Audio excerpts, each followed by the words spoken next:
Hello दोस्तों, आप देख रहे हैं आपका अपना YouTube channel Christ career point. आज के इस वीडियो में मैं बात करने वाला हूं जीके कुछ इंपॉर्टेंट प्रश्नों के बारे में। तो वीडियो स्टार्ट करने से पहले हमारी आपसे एक रिक्वेस्ट है कि यदि आप हमारे चैनल पर नए व्यूवर हैं तो प्लीज़ चैनल को सब्सक्राइब कर लीजिए, और यदि हमारे वीडियो आपको पसंद आता है तो वीडियो को लाइक और अपने दोस्तों के साथ शेयर जरूर कीजिए। तो चलिए स्टार्ट करते हैं आज का हमारा पहला क्वेश्चन। आज का हमारा पहला क्वेश्चन है, संसद के दो सत्रों के बीच का अधिकतम अंतराल कितना होता है? तो पहला ऑप्शन दिया है 3 महीने, दूसरा दिया है 6 महीने, तीसरा दिया है 9 महीने और चौथा दिया है 12 महीने। तो इसमें से ऑप्शन बी सही है, 6 महीने। संसद के दो सत्रों के बीच का अधिकतम अंतराल 6 महीने हो सकता है। अगला प्रश्न देखते हैं, संसद के वर्तमान सत्र के निष्कासन को क्या कहते हैं? तो पहला ऑप्शन दिया संकल्प, दूसरा दिया कसौटी प्रस्ताव, तीसरा दिया स्थगन, चौथा दिया है सत्रावसान। तो इसमें से ऑप्शन सी सही है, स्थगन कहते हैं, स्थगन। अगला प्रश्न देखते हैं, भारतीय संविधान के अंतर्गत वैधानिक सत्ता का अधिकार किसे प्राप्त है? तो पहला ऑप्शन दिया है राष्ट्रपति, दूसरा दिया प्रधानमंत्री, तीसरा दिया केंद्रीय मंत्रिपरिषद और चौथा दिया है संसद। तो इसमें से ऑप्शन डी सही है, संसद को। अगला प्रश्न देखते हैं, भारत के राष्ट्रपति का नाम बताएं जिन्होंने 1986 में भारतीय डाकघर संशोधन विधेयक के संबंध में पॉकेट वीटो का प्रयोग किया था। तो 4 ऑप्शन दिया है। पहला है राजेंद्र प्रसाद, नीलम संजीव रेड्डी, शंकर दयाल शर्मा और चौथा दिया है ज्ञानी जैल सिंह। तो इसमें से ऑप्शन सही चौथा सही है, ज्ञानी जैल सिंह। अगला प्रश्न देखते हैं, अगर राष्ट्रपति और उपराष्ट्रपति का पद रिक्त हो जाते हैं तो भारत के राष्ट्रपति के रूप में कौन कार्य करेगा?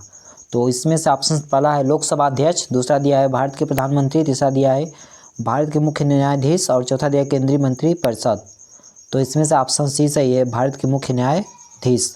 अगला प्रश्न देखते हैं, भारत के संविधान के अनुसार भारत के उपराष्ट्रपति का चुनाव भारत के राष्ट्रपति द्वारा होता है, संसद के दोनों सदनों के सदस्यों द्वारा होता है, राज्यसभा के सदस्यों द्वारा होता है, भारतीय प्रधानमंत्री द्वारा होता है। तो इसमें से ऑप्शन बी सही है, संसद के दोनों सदनों के सदस्यों द्वारा होता है। अगला प्रश्न देखते हैं, भारत के राष्ट्रपति द्वारा राज्यसभा के कितने सदस्यों को नामित किया जा सकता है? इस प्रश्न का मतलब यह है कि जो भारत देश के राष्ट्रपति होते हैं वह अपने मन से कितने राज्यसभा सांसदों को चुन सकते हैं। तो पहला ऑप्शन दिया है 12, दूसरा दिया है 10, तीसरा दिया 8 और चौथा दिया है 6। तो इसमें से ऑप्शन ए सही है, 12 सांसदों को।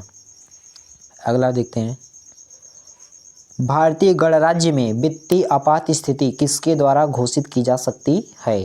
तो पहला ऑप्शन दिया राष्ट्रपति, दूसरा दिया प्रधानमंत्री, तीसरा दिया वित्त मंत्री और चौथा दिया भारतीय रिजर्व बैंक के गवर्नर। तो इसमें से ऑप्शन ए सही है, राष्ट्रपति। अगला प्रश्न देखते हैं, भारत के राष्ट्रपति पद पर जाने हेतु न्यूनतम आयु कितनी होनी चाहिए? यानी भारत का राष्ट्रपति पद पाने के लिए या राष्ट्रपति पद के योग्य होने के लिए कितनी उम्र होनी चाहिए? तो पहला ऑप्शन दिया है कोई आयु की सीमा बाध्यता नहीं है, दूसरा दिया 25 वर्ष की आयु पूरी हो, तीसरा दिया 30 वर्ष की आयु पूरी हो और चौथा दिया है 35 वर्ष की आयु पूरी हो। तो इसमें से ऑप्शन डी सही है, 35 वर्ष की आयु पूरी हो। अगला क्वेश्चन देखते हैं, निम्नलिखित में से कौन से विकल्प में भारत का उपराष्ट्रपति बनने हेतु अर्हता नहीं है? पहला ऑप्शन दिया है भारतीय नागरिक, दूसरा दिया 35 वर्ष की आयु से अधिक और तीसरा दिया है लोकसभा की सदस्यता का धारक और चौथा दिया है राज्यसभा की सदस्यता का धारक। यानी कि इन चारों में से ऐसी कौन सी अर्हता है जो आपके पास रहेगी तो आप उपराष्ट्रपति पद के लिए योग्य नहीं होंगे? तो इसमें से ऑप्शन सी सही है, लोकसभा की सदस्यता का धारक। यदि आप लोकसभा का सदस्य हैं तो आप उपराष्ट्रपति पद का चुनाव नहीं लड़ सकते हैं। अगला प्रश्न देखते हैं, निम्नलिखित में से कौन कभी भी भारत का उपराष्ट्रपति नहीं रहे? यानी कि जो चारों ऑप्शंस दिया है इसमें कौन वह व्यक्ति हैं जो कभी भी भारत का उपराष्ट्रपति नहीं रहे हैं? तो पहला ऑप्शन दिया है मोहम्मद हामिद अंसारी, दूसरा दिया डॉक्टर APJ अब्दुल कलाम, तीसरा दिया रामास्वामी वेंकट रमन और चौथा दिया दयाल शर्मा। तो इसमें से ऑप्शन बी सही है, डॉक्टर APJ अब्दुल कलाम। ये कभी भी भारत के उपराष्ट्रपति नहीं रहे हैं, मतलब यह राष्ट्रपति रहे हैं लेकिन उपराष्ट्रपति नहीं रहे हैं।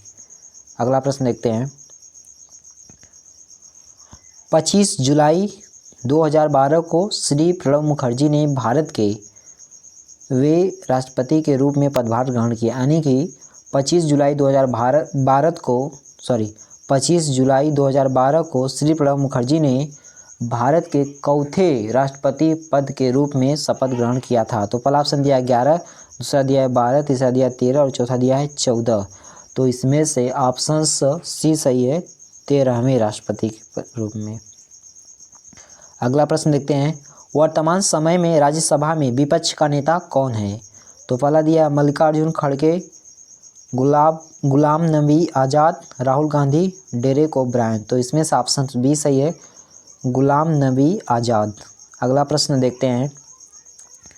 राज्यसभा को किस नाम से जाना जाता है? तो पहला विधान परिषद, दूसरा दिया वरिष्ठ सदन, तीसरा दिया उच्च सदन और चौथा दिया निम्न सदन। तो इसमें से ऑप्शन सी सही है, उच्च सदन। अगला प्रश्न देखते हैं। राज्यसभा के सदस्यों का चुनाव किसके द्वारा किया जाता है? यानी जो राज्यसभा के जो सांसद होते हैं उनका चुनाव कौन करता है? तो पहला ऑप्शन दिया राज्यों की विधानसभाओं के सदस्यों द्वारा, लोकसभा के सदस्यों द्वारा, भारत की जनता द्वारा, विधान परिषद के सदस्यों द्वारा। तो इसमें से ऑप्शन ए सही है, राज्यों की विधानसभाओं के सदस्यों द्वारा, यानी जो राज्य के जो विधायक होते हैं वही लोग राज्यसभा के सांसद को चुनते हैं। अगला प्रश्न देखते हैं। भारत के संसद में लोकसभा के प्रथम अध्यक्ष कौन थे? तो पहला सरदार वल्लभ भाई पटेल, दूसरा है गणेश मावलंकर, तीसरा है सरदार हुकुम सिंह और चौथा है नीलम संजीव रेड्डी। तो इसमें से ऑप्शन बी सही है, गणेश मावलंकर। अगला प्रश्न देखते हैं।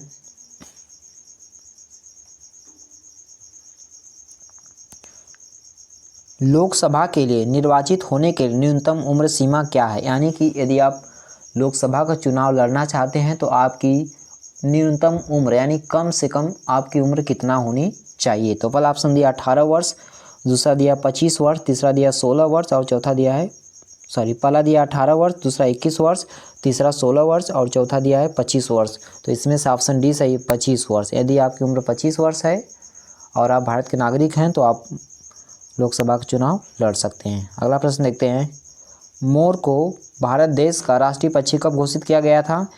तो पहला ऑप्शन दिया है 26 जनवरी 1950, 15 अगस्त 1955, 26 जनवरी 1963 और चौथा दिया है 15 अगस्त 1960। तो इसमें से ऑप्शन सी सही है, 26 जनवरी 1963। मैं आशा करता हूं कि ये वीडियो आपको बहुत ही अच्छा लगा होगा। अगर वीडियो अच्छा लगा होगा तो वीडियो को लाइक कर दीजिएगा और अपने दोस्तों के साथ शेयर जरूर कीजिएगा। मिलते हैं अगले वीडियो में, तब तक के लिए जय हिंद।